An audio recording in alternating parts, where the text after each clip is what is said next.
The new leaders in the latest Iowa polls could not be more different.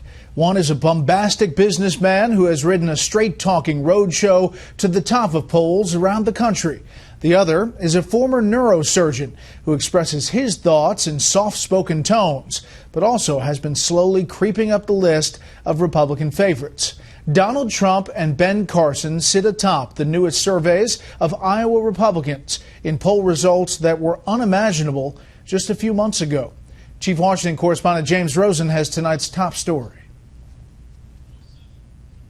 If Hillary is the candidate, which I doubt, that would be a dream come true. After an engaging performance in the primetime Fox News debate, Dr. Ben Carson, the retired neurosurgeon, is surgeon in the polls. The latest Monmouth University poll of likely Republican caucus goers in the early battleground state of Iowa, conducted over the last 3 days, shows Carson capturing 23% and tied with real estate mogul Donald Trump for the lead. Likewise, the latest Bloomberg Politics Des Moines Register poll of likely Republican caucus goers in Iowa, conducted last week, shows Trump leading Carson by 5 points, roughly equal to the margin of error. Pundits race to explain the Ben Carson boomlet.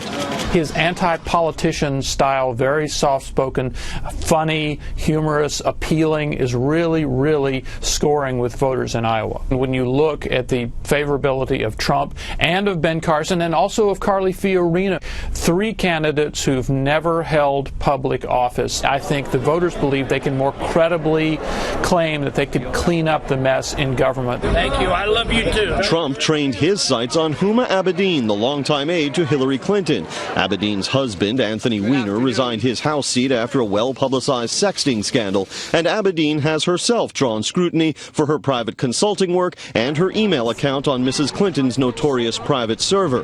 Huma Abedin, the top aide to Hillary Clinton and the wife of perv sleazebag Anthony Weiner, Trump tweeted Monday morning, was a major security risk as a collector of info. Look, I recognize, Todd, that you love to try to stir up dissension and attacks between Republicans. Well, you're stirring. Displaying a bit of Trump's pugnacity with the press, specifically Todd Gilman of the Dallas Morning News. God bless you. Texas Senator Ted Cruz stumped in New Hampshire for the first time since May. In the Bloomberg poll, Cruz placed a solid third behind Trump and Carson.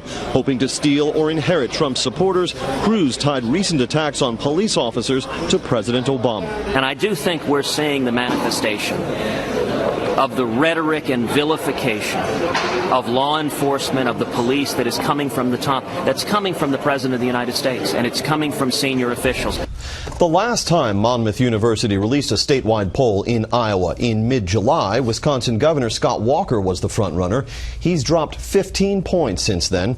Today, Walker released a video jabbing at former Florida Governor Jeb Bush for refusing to promise to revoke the Iran deal on his first day in office. In this latest Monmouth poll, Bret, Bush came in 6th, just behind Scott Walker, with all of 5 percentage points. James, thank you. So what do you think of Carson's surge? Let me know at facebook.com/Bret Baier SR or on Twitter @Bret Baier. You can use the hashtag #SpecialReport.